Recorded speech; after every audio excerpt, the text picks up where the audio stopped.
오늘도 주님의 말씀을 통해 하나님 나라를 누리는 복된 성도들 되시기를 주님의 이름으로 축원합니다. 우리의 신앙은 성장이 있고 성숙이 있습니다. 성장은 계속해서 자라가는 거죠. 그리고 성숙은 그 자라가는 가운데 이제 낮아지고 겸손해짐이 바로 성숙입니다. 그래서 우리가 신앙이 성장만 하면 안 돼요. 성장만 하다 보면 나중에는 어떤 결과에 이르게 돼요? 교만에 빠지게 되어 있어요. 그래서 바리새인들이 왜 그렇게 열심히 신앙생활하면서 교만하여졌느냐? 왜 외식하는 자가 되어졌느냐? 성장하기만 했기 때문에 그래요. 성숙을 몰랐기 때문에 그런 결과가 나오는 거죠. 우리의 신앙도 마찬가지예요. 자꾸만 높아지고 성장하려고만 하면 결국에는 우리는 교만해질 수밖에 없는 존재예요. 그래서 신앙이 어느 정도 자라면 그 다음에는 성장이 아닌 성숙을 알아야 돼요. 그래서 벼는 익을수록 머리를 숙인다라고 말하죠. 정말 곡식이 있고 알곡이 가득 맺혀지면 열매가 많으면 많을수록 벼는 수그러지는 거예요. 그러니까 정말 열매가 있는 사람들은 성장하는 사람에게 열매가 있지 않아요. 예수님께서 저주하셨던 무화과 나무도 마찬가지죠. 잎사귀는 무성했어요. 아주 성장은 잘했어요. 그런데 열매를 맺지 못했어요. 성숙해지지를 못한 거죠. 그러니까 우리의 신앙도 정말 열매 맺는 신앙은 어떤 신앙인가? 성장만으로는 절대 성숙할 수 없어요.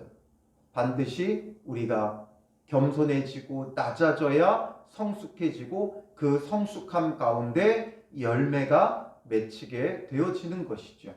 바로 오늘 본문은 바로 그 기준을 보여줘요. 성장에서 성숙으로 넘어가는 그 아주 중요한 기로에 놓여 있는 제자들. 예수님을 따라다니면서 그동안 열심히 성장했어요. 그렇기 때문에 이제 이 위치에서 성숙해지지 않으면 제자들도 교만해질 수밖에 없는 거예요. 우리는 예수님의 직접적인 제자다 하면서 교만해질 수밖에 없고 권위적으로 변화될 수밖에 없죠. 그렇기 때문에 이제 이들에게는 성숙의 과정이 필요한 겁니다. 그래서 예수님께서 제자들을 부르셨고 그리고 무엇을 훈련시켰어요? 믿음을 훈련시켰고 그 다음에 무엇을 훈련시켰어요? 참된 영적 진리를 깨닫도록 훈련시키셨어요. 그렇다면 이제는 성숙의 과정으로 넘어가야 될 때가 되어진 것이죠. 그래서 오늘 본문의 핵심 단어는 그 어떤 것 그 무엇보다 나를 누구라고 하느냐 이 질문이죠. 나를 누구라고 하느냐. 그래서 27절에 사람들이 나를 누구라고 하느냐 예수님께서 제자들에게 먼저 물어봤어요. 사람들이 이제 한간에 떠도는 소문이 예수님에 대해서 무엇이라고 하느냐라는 거죠. 그리고 나서는 이제 제자들에게 그렇다면 너희는 사람들은 그렇게 이야기하는데 그러면 너희는 나를 누구라 하느냐 질문하시죠. 그래서 오늘 우리에게도 이 질문이 던져져야 돼요. 여러분들은 예수님을 누구라고 생각하십니까? 여러분들은 예수님을 누구라고 고백하시겠습니까? 우리가 그동안 교회를 다니면서 주입식으로 배운 예수님이 아니라 여러분들의 진정한 신앙의 고백 속에 예수님을 누구라고 여러분들은 고백할 수 있으시겠습니까? 제자들에게 사람들이 나를 누구라고 하느냐 물어봤을 때 사람들은 뭐라고 예수님에 대해서 그 당시에 생각하고 말하고 있었어요? 28절에 보면 세례 요한이라 하고 더러는 엘리야 더러는 선지자 중에 하나이다 말하죠. 즉 선지자로 생각했다는 거예요.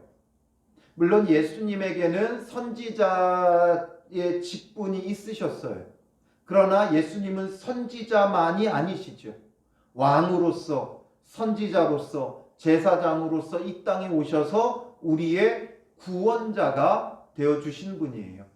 그래서 예수님의 그 왕되심을 통해 예수님의 다스림과 통치를 받아야 되고 예수님의 제사장 직분을 통해 우리가 죄 사함의 은혜를 얻어야 되고, 예수님의 그 선지자의 직분을 통해 우리가 책망받고 회개하고 돌이켜야 돼요. 그때 우리에게 진정한 구원이 일어나는 것이죠. 그런데 사람들은 그 예수님의 참된 구원자 되심을 알지 못하고 그냥 한 명의 사람으로 생각했던 거예요. 그러니까 병든 자를 고치고 귀신을 내어 쫓고, 그리고 정말 놀라운 진리의 말씀, 어디서 들어보지 못한 생명의 말씀을 전하시니까 자연스럽게 그들이 생각할 수 있는 수준의 끝은 뭐예요? 아, 정말 훌륭한 선지자가 났구나. 이 정도밖에 되지 않았어요. 아, 정말 대단한 선지자가 왔구나. 그들은 구약의 대단한 선지자, 마치 엘리야 같은 대선지자가 우리에게 왔구나. 그 정도로 생각했지, 이분이 정말 참 하나님이시다라고까지는 생각지 못하는 거예요. 왜냐하면 눈앞에 사람의 모습으로 있기 때문에 그렇죠. 온전히 젊은 청년의 모습으로 내 눈앞에 서 있으니까 이분이 하나님이라고 생각지를 못하는 거예요. 그저 대단한 선지자가 났구나. 우리에게 아주 대단한 선지자가 났구나. 그러니까 세례 요한이 다시 살아난 것 아니겠느냐? 아니면 엘리야가 다시 살아난 게 아니겠느냐? 아니면 선지자 중에 하나일 것이다. 이렇게밖에 생각지 못했어요. 항상 이들의 생각에는 한계가 있죠. 어떤 한계예요?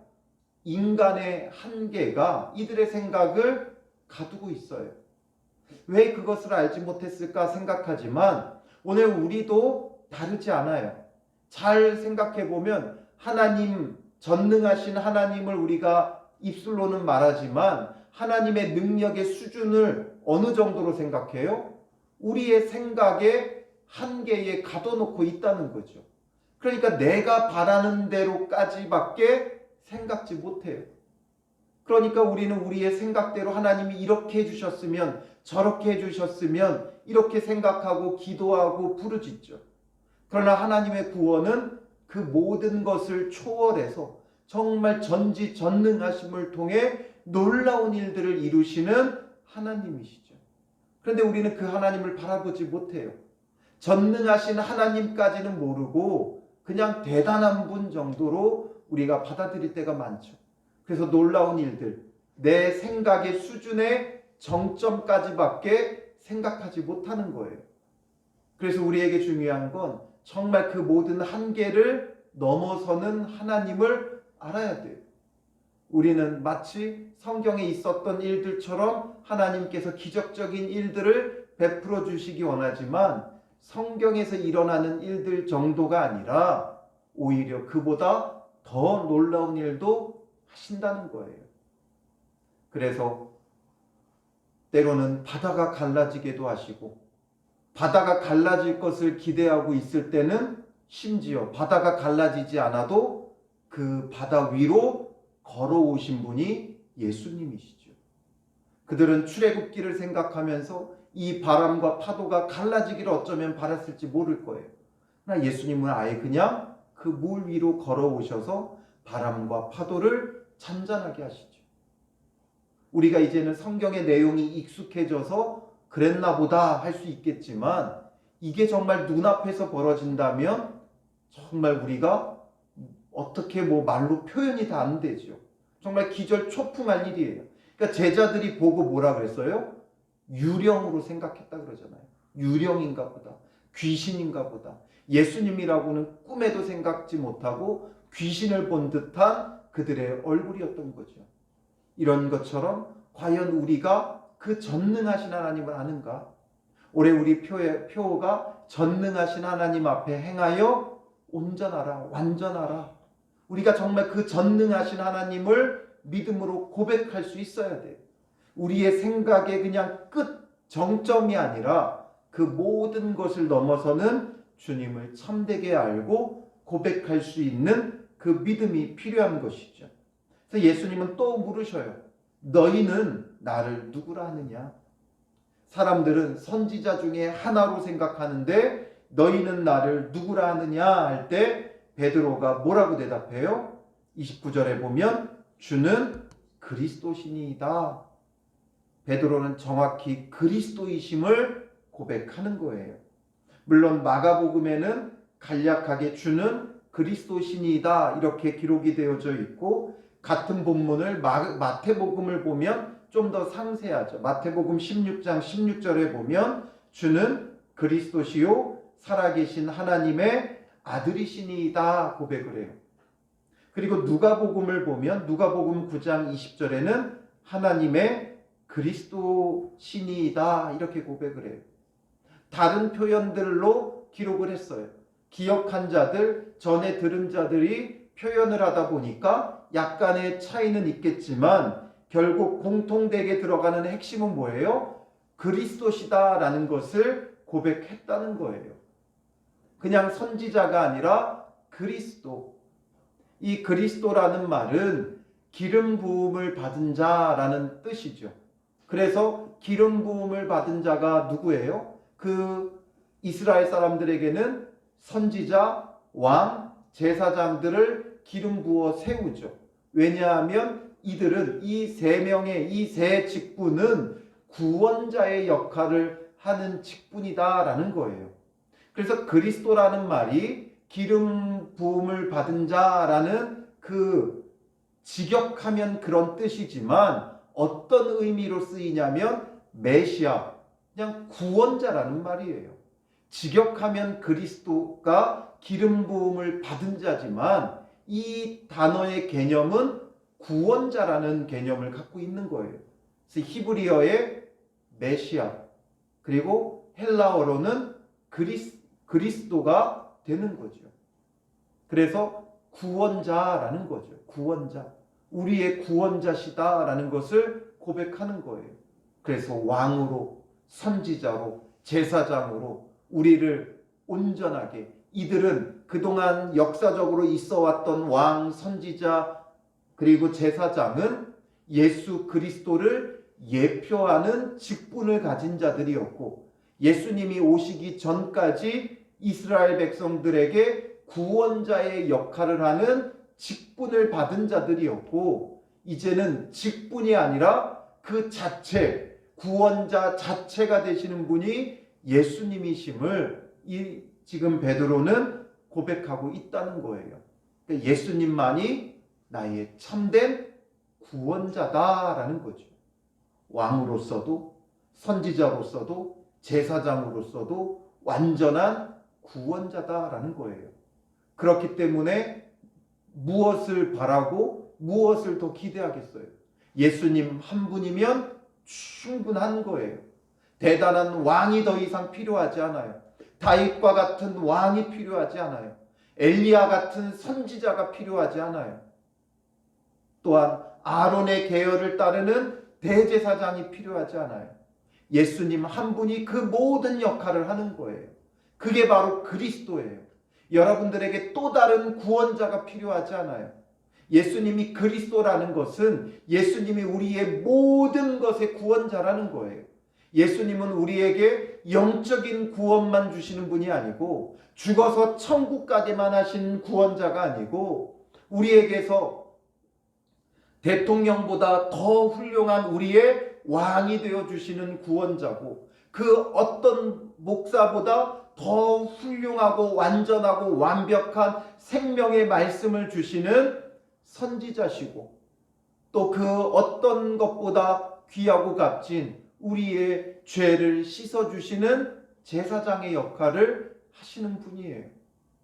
그러므로 이제 다른 어떤 구원이 필요하지 않아요. 물질의 어떤 구원이 필요한 것이 아니고, 우리의 질병으로부터 우리를 고쳐줄 의사가 필요한 것도 아니고, 이제 우리의 자녀의 문제를 믿고 맡길 어떤 대단한 선생님이 필요한 것도 아니고, 이제 우리의 인생은 예수 그리스도만으로 참된 구원을 얻을 수 있어요. 예수님만이 우리의 구원자라는 거예요. 그게 바로 주는 그리스도시다라는 고백이라는 거죠. 우리가 정말 그럴 수 있습니까?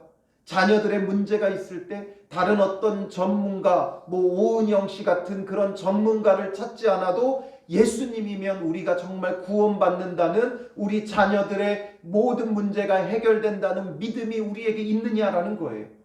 물질의 어려움이 우리에게 찾아올 때 은행을 찾지 않아도, 나에게 어떤 세상적인 도움을 줄 사람을 찾지 않아도 예수님을 통해 내가 이 모든 문제 속에서 구원을 받을 수 있다는 믿음이 우리 가운데 있느냐라는 거예요. 우리가 정말 진보주의자냐 보수주의자냐, 어떤 대통령을 세우느냐, 그게 중요한 게 아니라 예수님이면 우리가 충분하다는 것. 어떤 대단한 대통령이 있어야 되는 게 아니라 예수 그리스도면 충분하다는, 예수 그리스도면 이 나라도 구원을 얻는다는 믿음 속에 나아가고 있느냐라는 거죠.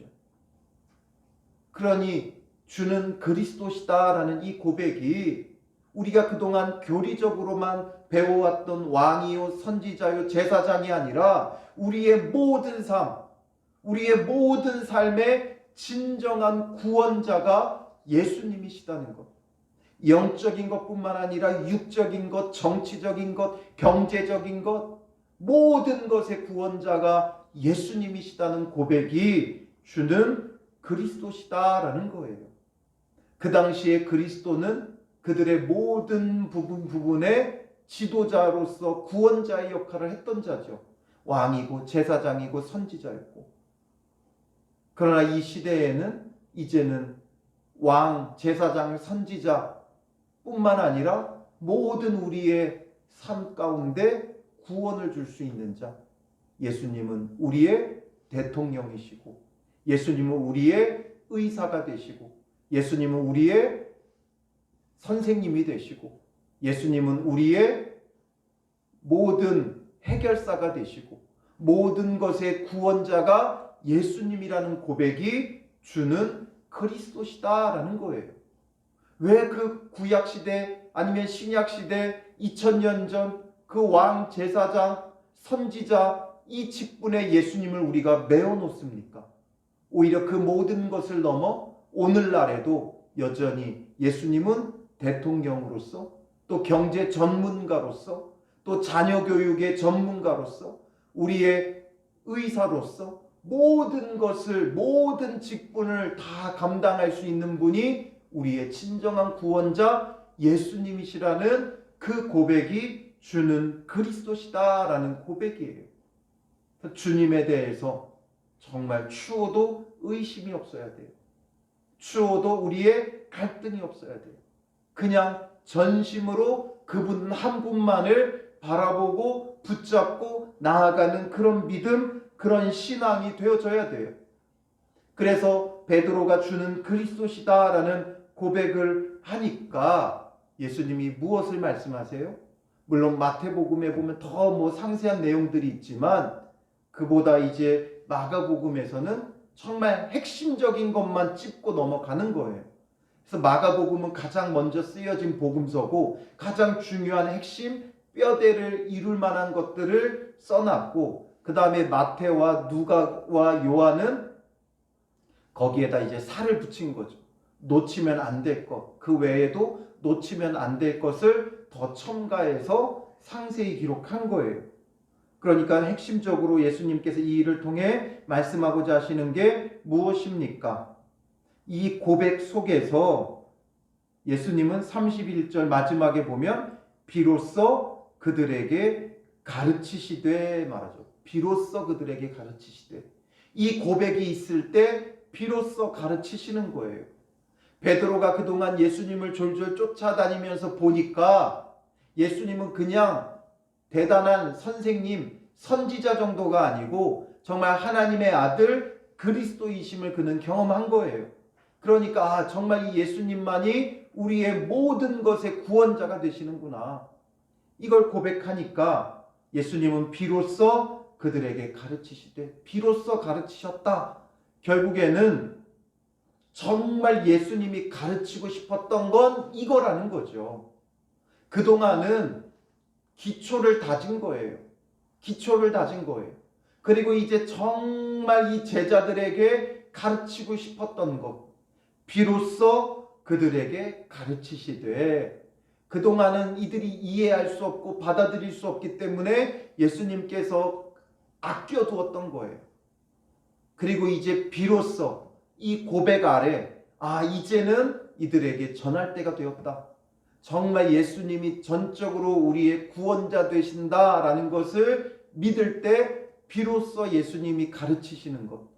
정말 예수님이 그동안 제자들에게 꼭 가르쳐야 될 가장 중요한 핵심, 이제서야 꺼내놓는 거죠. 이게 핵심이에요. 예수님께서 제자들에게 가르치고 싶었던 핵심은 이거라는 거예요. 그게 무엇입니까? 30절, 31절 같이 읽어보겠습니다. 이에 자기의 일을 아무에게도 말하지 말라 경고하시고, 인자가 많은 고난을 받고 장로들과 대제사장들과 서기관들에게 버림받아 죽임을 당하고 사흘 만에 살아나야 할 것을 비로소 그들에게 가르치시되, 예수님의 그 고난, 예수님의 죽임 당하심, 그리고 다시 사심, 이게 정말 예수님께서 제자들에게 가르치고 싶은 핵심이었어요. 그러나 아직까지는 그들이 이것을 받아들일 수 없었기에 정말 전적으로 이 예수님을 믿고 따를 수 있도록 그동안 기다리신 거예요. 그동안 기초교육을 시키셨던 거예요. 그리고 나서 이제서야 이것을 가르치시죠. 많은 고난당하고 버림받고 죽임을 당하고 사흘 만에 다시 살아나야 하심을 전하고 있는 거예요. 그리고 32절에 드러내놓고 이 말씀을 하시니, 그동안은 드러내놓고 하지 못했어요. 은연중에 할 수밖에 없었어요. 그러나 이제는 드러내놓고 하시는 거죠. 이제 때가 가까웠고 제자들도 이제는 성장이 아니라 성숙으로 갈 때가 되었기 때문이죠. 베드로가 주는 그리스도십니다 고백했다고 해서 그렇다고 모든 게 끝나는 건 아니에요. 그래서 아직은 베드로도 온전한 믿음을 갖지 못하니까 그리스도라고 고백은 하지만 어떤 반응을 보여줘요? 32절에 예수를 붙들고 항변하매 되어 있죠. 예수를 붙들고 항변하매. 항변한다는 건 뭐예요? 따져 묻는다는 거죠. 반대한다는 거예요. 예수님 왜 그러십니까? 그럴 필요 없습니다, 이거죠. 예수님께서 고난당하고 죽임당한다니까 받아들이지 못하는 거예요. 이해하지 못하는 거예요. 예수님께서 이 말씀을 하시는 이유는 이제 그것을 통해 가르치려고 하는 영적 진리가 뭐예요? 33절에 보면 예수께서 돌이키사 제자들을 보시며 베드로를 꾸짖어 이르시되, 사탄아 내 뒤로 물러가라. 내가 하나님의 일을 생각하지 아니하고 도리어 사람의 일을 생각하는도다 하시고, 하나님의 일과 사람의 일을 대조시키고 있죠. 하나님의 일을 생각지 않고 사람의 일을 생각한다는 거예요. 하나님의 일은 뭐고 사람의 일은 뭐예요? 우리는 그동안 신앙생활을 하면서 하나님의 일을 한다고 했지만 우리가 말했던 그동안의 하나님의 일은 다 뭐였어요? 교회 일이었어요. 하나님의 일이 아니라 교회 일이었어요. 정말 진짜 하나님의 일은 무엇이고 사람의 일은 무엇이냐라는 거죠.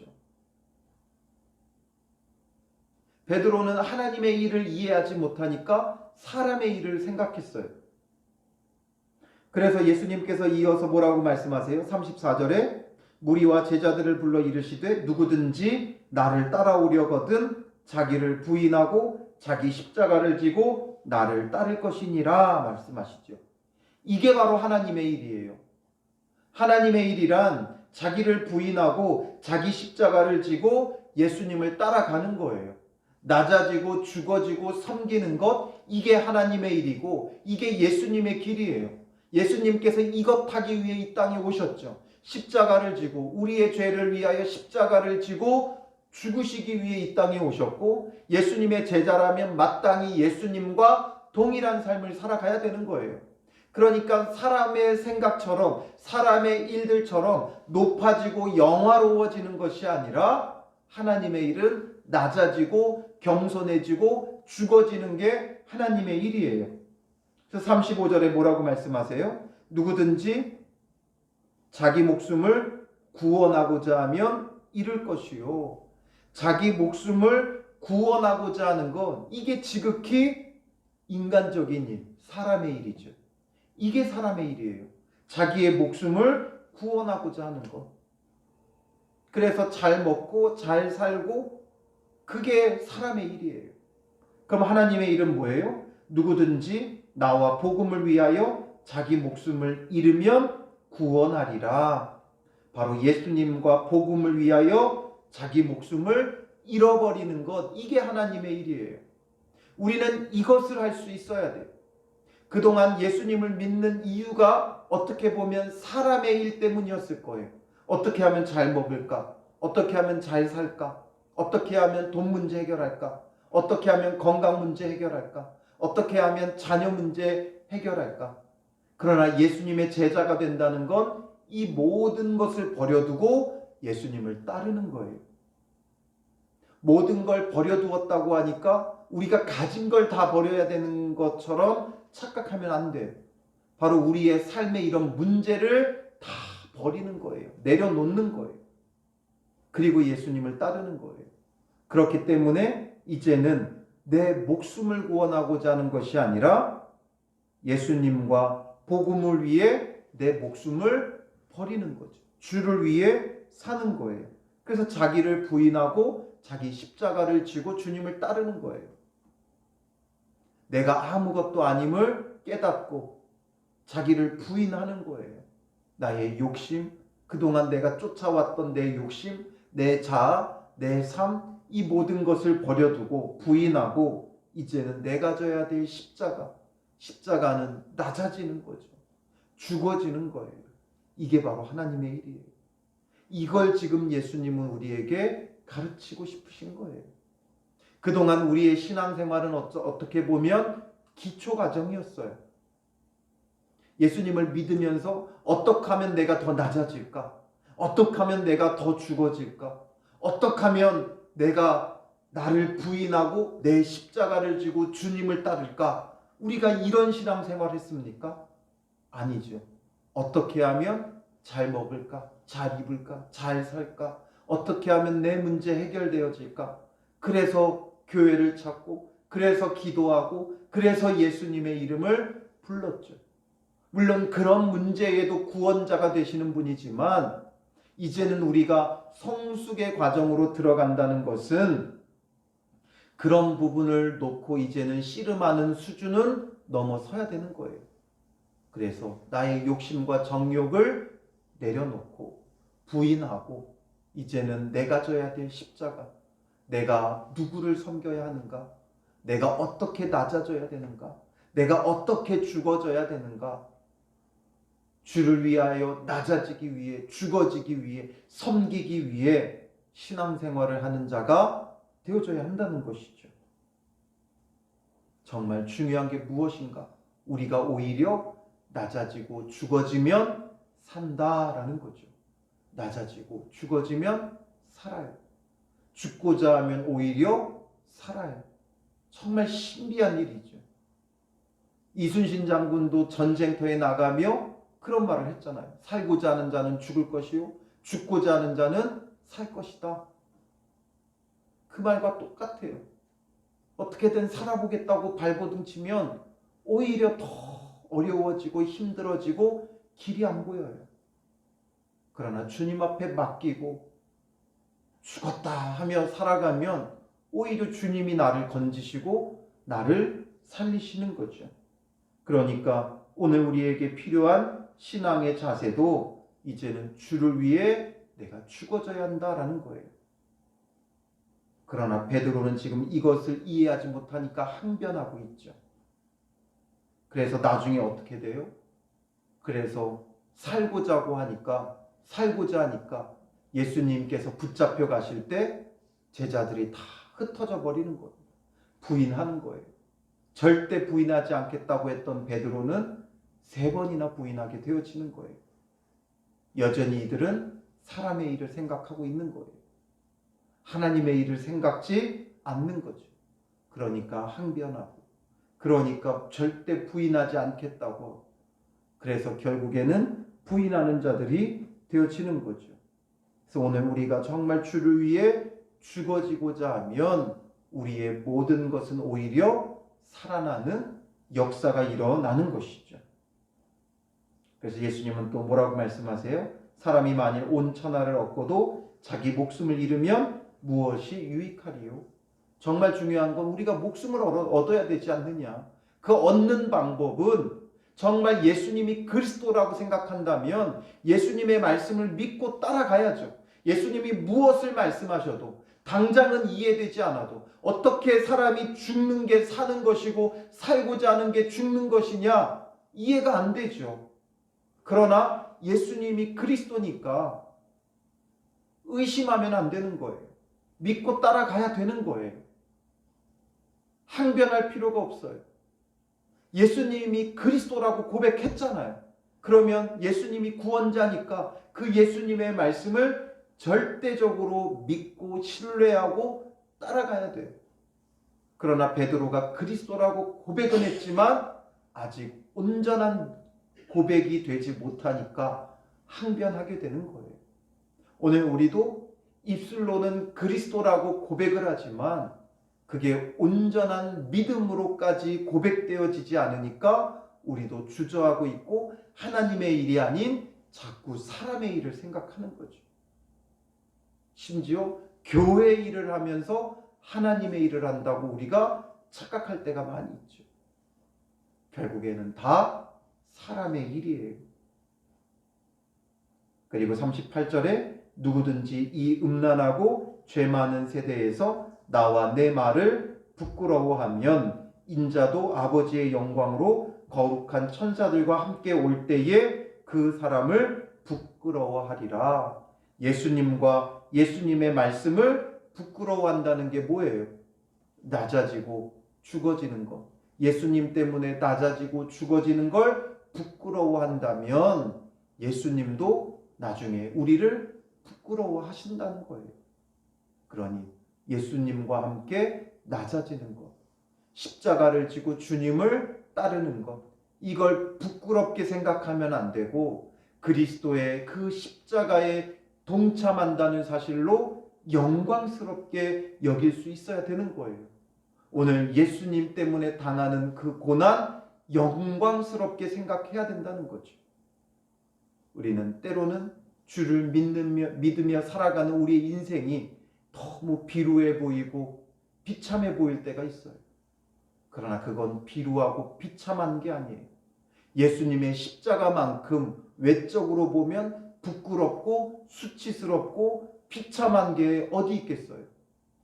오해 속에서 또 사람들의 그 조롱 속에서 아무 죄 없으신 예수님이 십자가에 죽으실 때 얼마나 억울하고 얼마나 비참하고 얼마나 비루했겠어요. 예수님은 우리의 창조주예요. 그런 창조주가 피조물에 의해 그렇게 멸시와 조롱을 당할 때 얼마나 비참하고 비루하고 부끄럽겠어요. 그러나 그것을 통해 온 인류를 구원하셨어요. 그러므로 오늘 우리가 당하는 고난으로 우리의 인생의 비참함과 비루함으로 부끄러워할 것이 아니라 그리스도의 십자가에 참여한다는 그 영광스러움을 생각해야 된다는 거죠. 부끄러워하지 말고 자랑스럽게 여기세요. 영광으로 생각하세요. 그러면 주님도 주님 나라에서 우리를 영광스럽게 맞이하실 거예요. 우리가 비참하고 비루하게 여기면 예수님도 우리를 하나님 나라에서 부끄러워 하신다라는 거죠. 그러므로 오늘 우리의 삶이 예수님 때문에 남들보다 더 고생스럽고 고통스럽고 낮아지고 죽어지는 삶이랄지라도 이것이 정말 영광스러움을 깨닫고 하루하루 우리는 영광스러운 삶을 살아야 돼요. 그리스도의 고난에 참여하는 영광스러움을 우리가 늘 생각하며 그 가슴 벅찬 감사와 감격으로 하루하루를 살아가는 믿음의 사람이 되어야 한다는 것이죠. 예수님께서 가르치고 싶은 건 이것이었어요. 이게 정말 예수님이 가르치고 싶은 거예요. 그 어떤 것보다 귀한 것, 바로 이거예요. 예수님의 그 어떤 가르침보다 중요한 것, 이거예요. 물론 모든 가르침이 중요하지만 결국 이것을 통해 모든 것이 다 엮어지고 하나가 될 수 있는 거예요. 그래서 예수님을 따르는 제자로서 이제 우리가 성숙한 신앙생활이 되어 자기를 부인하고 자기 십자가를 지고 주님을 따르는 삶, 이것을 영광스럽게 여기며 살아가는 복된 성도들 되시기를 주님의 이름으로 축원합니다. 기도하겠습니다. 살아계신 아버지 하나님, 우리에게 정말 원하시는 것, 가르치고 싶으셨던 것, 주를 따라가는 제자가 되게 하기 위해서 자기를 부인하고 자기 십자가를 지고 주님을 따를 것을 가르치시고 싶으셨던 주님, 주를 그리스도라 고백하는 베드로를 보고 비로소 가르치셨는데 오늘 우리에게도 이 믿음 갖게 하옵소서. 예수님만이 우리의 참된 구원자가 되게 하옵소서. 예수 믿고 천국 가는 그런 하나의 과정이고 믿음이게 하지 마시고 우리의 모든 삶의 진정한 구원자가 예수님이심을 바라볼 수 있도록 인도하시고 예수님께 모든 걸 내어 맡기고 우리는 자기를 부인하고 우리의 욕심과 정욕을 다 내려놓고 이제는 낮아지고 죽어지고 섬기며 자기 십자가를 지고 주님을 따르는 자 되게 하시고 우리의 목숨까지도 조금도 아끼지 않는 삶이 되게 하옵소서. 세상 속에서 때로는 비천하고 비루해 보인다 할지라도 이것이 그리스도의 십자가에 참여하는 영광스러움임을 깨닫게 하시고 주를 믿으며 주님 자기 십자가를 지고 주를 따르는 우리의 삶을 영광스럽게 여기며 가슴 벅찬 감사와 감격이 늘 우리 마음 가운데 차고 넘치게 하여 주시옵소서. 영광스러운 주의 자녀들 되게 하여 주실 줄 믿사오며 예수님의 이름으로 기도합니다. 아멘.